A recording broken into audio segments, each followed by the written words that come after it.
¿Qué tal el micro? Va a tener que enchufarse. Bueno, vamos a empezar. Buenas tardes a todos. Vamos a hablar un poquito del fuego. Vamos a intentar entenderlo un poquito más de lo que parece entendemos en estos días de hoy, para poder vivir con él.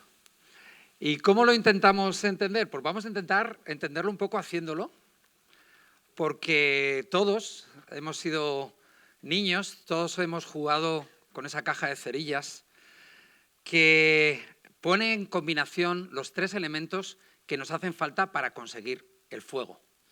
A los que nos dedicamos a este mundo nos gustan los triángulos y para conseguir fuego necesitamos tres partes de este triángulo del fuego. La energía, que la voy a aplicar ahora mismo, el oxígeno que nos rodea, que permite que continúe esta combustión del elemento combustible, que en este caso son la madera de estas cerillas. Vamos a apagarlo, no sea que la liemos. Bueno, cuando lo vemos a una escala más global, realmente esto es nuestro planeta desde hace 20 años, visto desde los ojos del satélite MODIS. Una imagen que cada mes va avanzando y nos va mostrando la presencia del fuego en el planeta.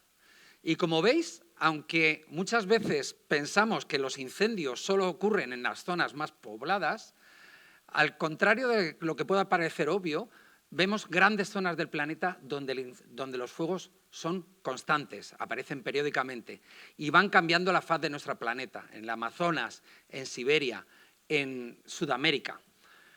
Este es un planeta de fuego y si lo vemos desde la perspectiva de toda la historia del planeta, podemos definir, como dice Stephen Pine, que esta última parte de nuestra historia podía denominarse el Piroceno. Esa época en la que la presencia humana ha hecho que el fuego sea una constante en nuestro territorio.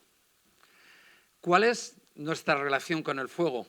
Cuando pensamos en ello, ahora mismo, a día de hoy, casi todo el mundo vamos a estar pensando en los bomberos forestales. Casi todo el mundo vamos a estar pensando qué tenemos que hacer para combatir ese fuego, para luchar ese fuego. Firefighter le llaman los americanos, luchadores contra el fuego.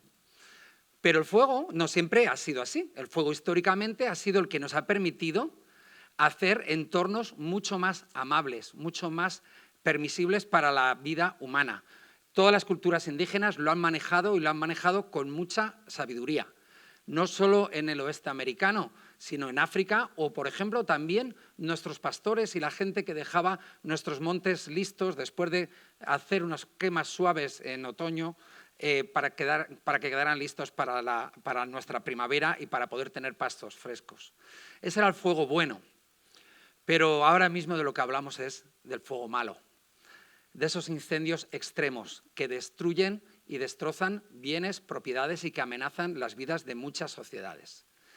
Vamos a ver ejemplos, voy a pasar rápido porque han sido en los últimos 5 años a nivel global, todas las partes de las que os voy a presentar, empezando por Canadá, han vivido los peores incendios de su historia. Y no por tamaño, sino por la intensidad, la severidad y la destrucción que han realizado.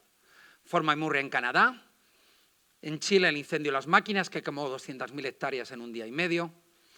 Portugal, Pedrogao Grande, que se llevó la vida de más de 60 personas en una ubicación. En Australia, donde de 500.000 de hectáreas en 2009 se pasaron a 20 millones en 2019. O también en Bolivia y en Argentina, sus incendios más extremos se dieron en los últimos 3 años. De nuevo también en Turquía, en el Mediterráneo y en Argelia, con lamentablemente también este año se ha repetido bomberos fallecidos. Y nos vamos a ir a una zona que para muchos puede ser insospechada, y son los incendios en el Círculo Polar Ártico, que son incendios continuos, incendios de subsuelo, que están generando las mayores emisiones de CO2 y son absolutamente imposibles de parar. California, donde vivo, allí hemos tenido un sin parar, desde 2017 y 2018, donde ciudades enteras han visto arrasadas, como Paradise, 15.000 casas y más de 90 personas fallecidas. De nuevo, en 2020 y 2021 todavía se multiplicaron las superficies y se juntaron más de 6 millones de acres en estos 2 años, batiendo todos los récords. Y España, por supuesto, nuestra querida Sierra de la Culebra, ha sido pasto de las llamas y lamentablemente tardaremos tiempo en recuperar no solo esos paisajes, sino a sus gentes, que se han visto heridas de muerte con este drama. Bueno, ¿y por qué todo esto? ¿Por qué hemos llegado a esta situación? Es un tema complejo. Vamos a repetir la palabra complejidad. Voy a daros algunas claves. En primer lugar, ¿qué ha pasado durante los últimos 100 años? Pues ha pasado que hemos sido realmente muy buenos apagando todo tipo de incendios.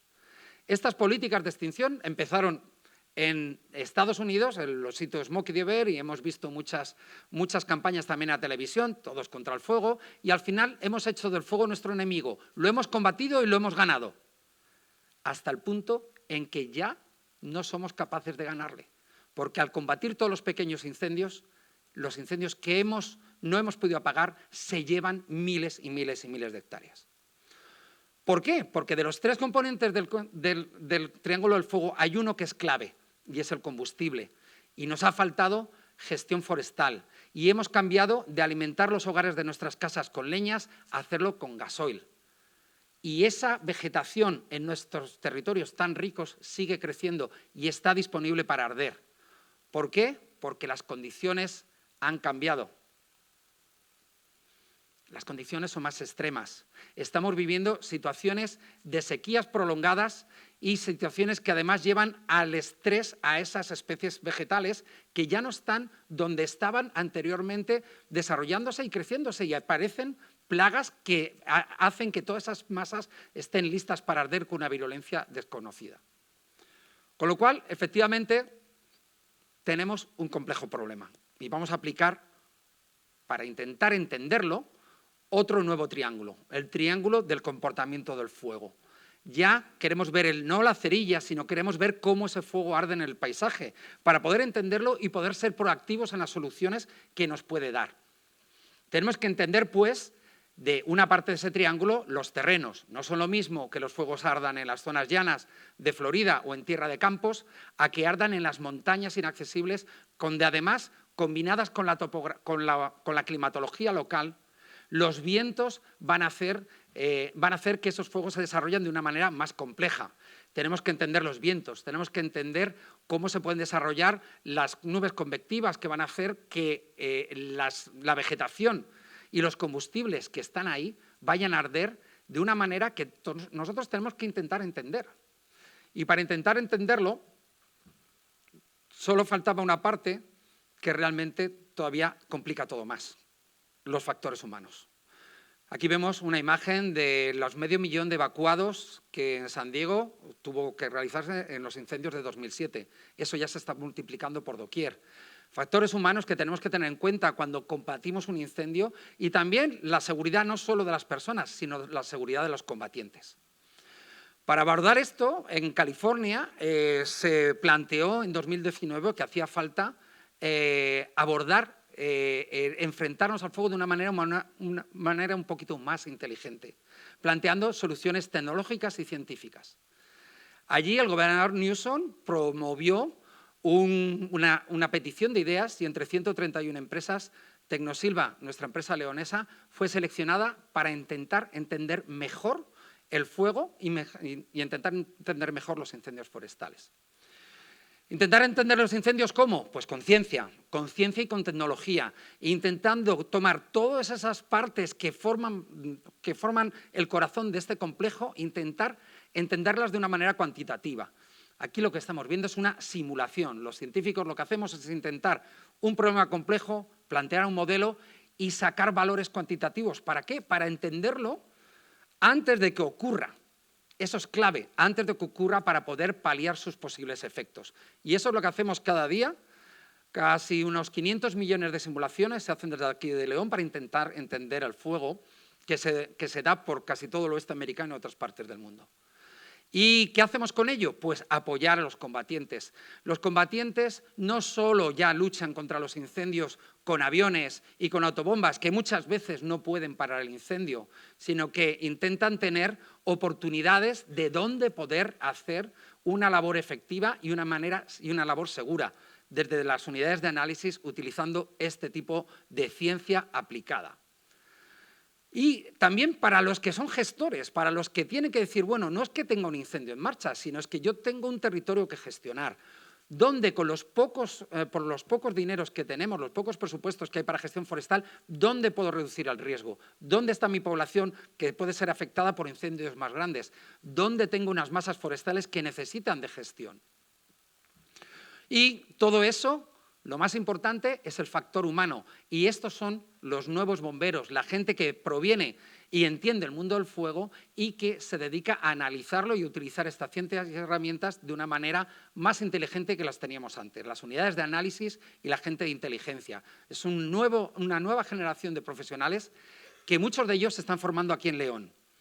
Este es el grupo del Máster Fuego, que con nuestras 3 universidades, Valencia, Lérida y Vigo, estamos formando la generación de esos nuevos bomberos y que están marcando la diferencia.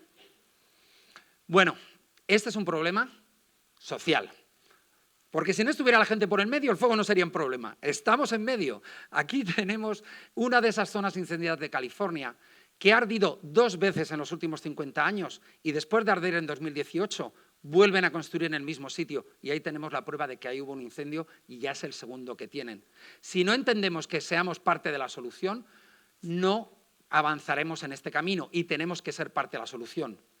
No solo apoyando a nuestros bomberos, dándoles gracias, que tan profusamente hacen los americanos, reconociendo, y si supiéramos, no solo darle gracias, si supiéramos lo que cobran en las condiciones que tienen muchos de ellos, todavía se las daríamos más. Eso es importante, pero como sociedad tenemos que ser parte proactiva de la solución. Hay mucho que podemos hacer y desde luego una parte clave es que está muy bien que conservemos parte de nuestro patrimonio, pero nuestro patrimonio, como la Sierra de la Culebra, solo conservando, no conseguiremos protegerlo, se nos irá en el humo, se nos irá en el aire. Tenemos que promover y apoyar medidas de gestión forestal que han estado abandonadas durante muchos años. Tenemos que promover el uso de fuego bueno, de quemas prescritas, lo que nos permita volver a aplicar fuego bueno y tener un paisaje resiliente que ahora mismo no lo tenemos en ninguna parte del mundo civilizado. Bueno, esto lo estamos intentando hacer desde León. La verdad que tenemos un equipo de científicos, investigadores y gente aplicada que estamos dando servicio a todo el mundo y desde aquí, pues obviamente muchos de ellos, parte de la Universidad de León, pues cómo no, pues agradecer el poder haber tenido la oportunidad de contar nuestra historia. Muchas gracias.